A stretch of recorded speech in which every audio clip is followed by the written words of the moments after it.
सध्याचं युग हे ग्लॅमरस युग म्हणून ओळखलं जातं। सर्वजण आपण चांगलं दिसावं यासाठी प्रयत्न करत राहतात। शरीर चांगलं राहावं आणि बॉडी बनावी म्हणून तरुण तरुणी जिम मध्ये घाम गाळताना दिसतात। काही तरुण तर ॲब्स लवकर दिसावे म्हणून जिम मध्ये 2-2 तास 3-3 तास व्यायाम करत राहतात। तर काही तरुणी आपलं शरीर अट्रॅक्टिव्ह दिसावं म्हणून जिम मध्ये घाम गाळतात।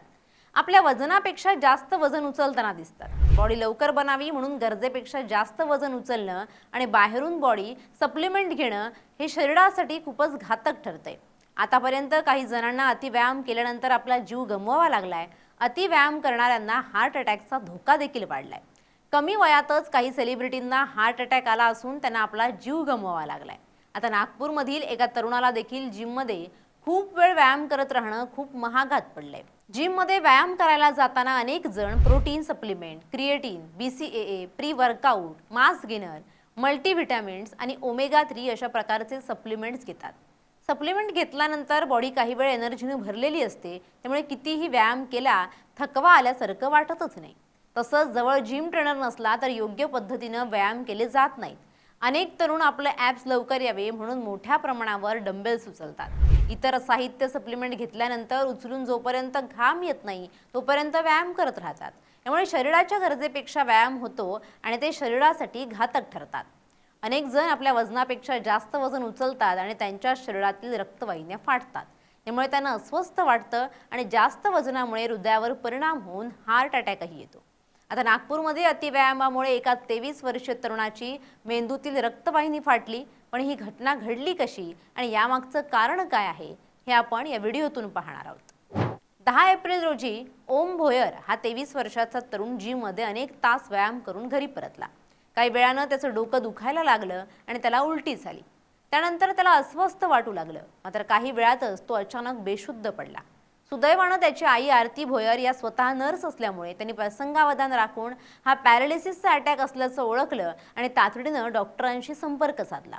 डॉक्टरांनी तात्काळ ओम भोयरची तपासणी सुरू केली आणि MRIच्या अहवालातून डॉक्टरांना मेंदूतील रक्तवाहिनी फाटून गंभीर रक्तस्राव झाल्याचं आणि रक्ताच्या गाठी तयार झाल्याचं समजलं। यानंतर डॉक्टरांनी ओमचा जीव वाचवण्यासाठी लगेचच इंडोव्हॅस्क्युलर सर्जरी करण्याचा निर्णय घेतला।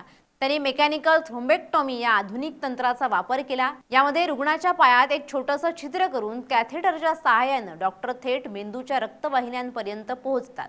तेथे अडकलेली रक्ताची गुठळी न्यूरोस्टेटच्या मदतीने अत्यंत कौशल्याने बाहेर काढली जाते। त्यामुळे मेंदूचा रक्तप्रवाह पुन्हा सुरळीत झाला आणि ओमचा अर्धांगवायू बरा होण्यास सुरुवात झाली। यावेळी ओमची प्रकृती प्रचंड खालावली होती आणि त्याला व्हेंटिलेटरवर ठेवावं लागलं होतं। 10 दिवसांच्या अथक प्रयत्नानंतर 21 एप्रिल रोजी ओम आपल्या पायावर चालत घरी आला। मात्र ओमच्या आईला ही गोष्ट कळली आणि त्यांनी तत्परता दाखवली आणि रुग्णालयात दाखल केलं।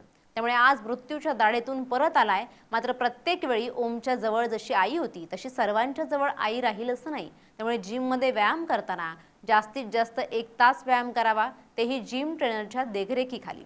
जर जिम ट्रेनर नसेल आणि तुम्हीच व्यायाम करत असाल तर दररोज शरीरासाठी 20 ते 30 मिनिटं व्यायाम खूप झाला असं तज्ज्ञांचं मत आहे। पूर्वीच्या काळचे लोक मजबूत असायचे असं बोललं जातं, कारण त्यांना आहार आणि त्यांचा व्यायामही तसाच होता। दूध, तुपाची कमी नसायची। फळं, अंडी, मटण, मासे खाऊन नैसर्गिकरित्या प्रोटीन मिळवलं जायचं।